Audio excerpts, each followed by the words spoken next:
پریز دا lord every one. خدا باپ، خدا بیٹے، پاک اور روح کی تعریف ہو، جس نے آج دوبارہ ہمیں یہ نیا دن دیا، ہمیں سانسیں بخشی، ہمیں یہ زندگی دی۔ ان تمام چیزوں کا شکر کرتے ہوئے ہم اپنی پیاری صبح کا آغاز اپنے زندہ خدا کے نام سے شروع کریں گے۔ تو آئیے میرے ساتھ نکالیے زبور کی کتاب، اس کا 4 زبور پڑھیں گے۔ جب میں پکاروں تو مجھے جواب دے، اے میری صداقت کے خدا، تنگی میں تو نے مجھے کشادگی بخشی۔ مجھ پر رحم کر اور میری دعا سن لے۔ اے بنی آدم، کب تک میرے عزت کے بدلے رسوائی ہوگی؟ تم کب تک بطالت سے محبت رکھو گے اور جھوٹ کے در پہ رہو گے؟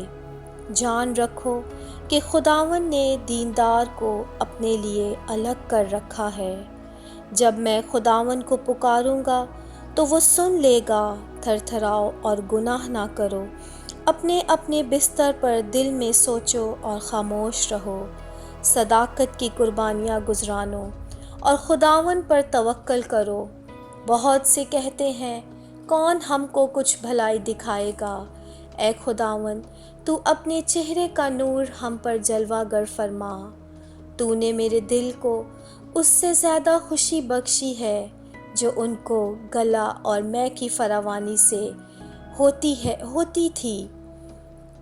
میں سلامتی سے لیٹ جاؤں گا اور سو رہوں گا، کیونکہ اے خداوند فقط تو ہی مجھے مطمئن رکھتا ہے۔ پاک کلام کے پڑھے اور سنے جانے پر خداوند کی برکت ہو، خدا کا شکر ہو۔ یہ زبور 3 ہی کی کنٹینیوشن ہے۔ ہم دیکھ سکتے ہیں کہ داؤد جیسا رائشس مین نے اپنی زندگی کیسے گزاری، how he spent his day and how he spent his night۔ جب وہ صبح اور شام کو اٹھتا ہے تو وہ اپنے خداوند کو پکارتا ہے، کیونکہ اس کا یقین ہے میری اس تنگی میں میرا خدا مجھے سنبھال لے گا۔ اگر ہم تیسری آیت پر غور کریں، جان رکھو کہ خداوند نے دیندار کو اپنے لیے الگ کر رکھا ہے۔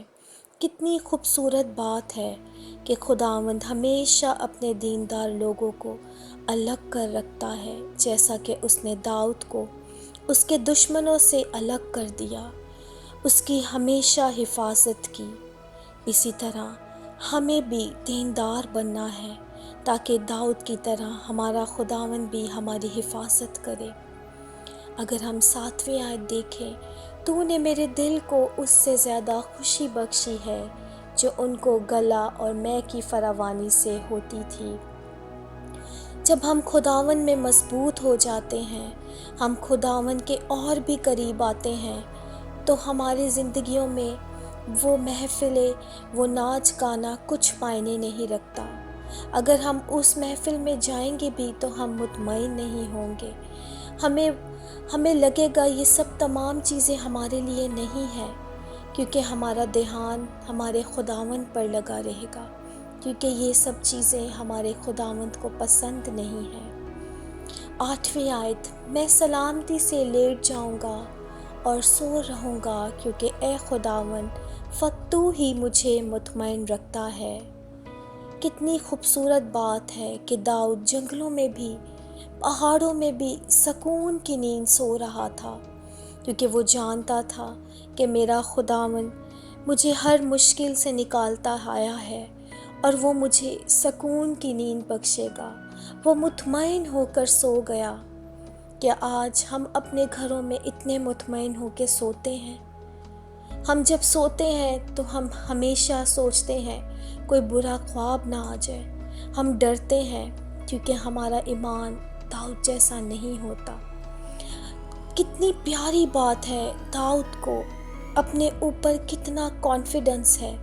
پہلی آیت میں اس نے لکھا ہے، جب میں پکاروں تو مجھے جواب دے، اے میری صداقت کے خدا۔ وہ جانتا تھا کہ جب کبھی وہ خداوند کو پکارے گا تو زندہ خداوند اس کو جواب دے گا۔ ہمیں ایسا بننا ہے کہ ہم جہاں کہیں ہوں، چاہے جنگلوں میں ہو، اندھیروں میں ہو، طوفانوں میں پھنسے ہوں، ہم صرف ایک بار اپنے خداوند کو پکاریں تو وہ ہمیں جواب دے، ہم مطمئن ہو کر ان اندھیروں میں بھی سو سکیں۔ ہمیں ایسا بننا ہے، ہمیں مضبوط بننا ہے، ہمیں اپنے زندہ خدا پر ایمان رکھنا ہے۔ ہم جہاں کہیں بھی ہوں وہ ہماری حفاظت کرے گا۔ آج کا کلام ہمیں یہی سکھاتا ہے۔ میرا یقین ہے کہ میرے اس چھوٹے سے میسج سے خداوند آپ سب کو برکت دے اور آپ کی زندگیوں میں بدلاؤ آئے۔ جیسے میں نے اپنی زندگی کو چینج کیا، میں چاہتی ہوں میرے تمام سننے والے بھی اپنی زندگیوں کو بدلیں اور اپنے خداوند کو وہ درجہ دے جو وہ ہم سے چاہتا ہے۔ آمین۔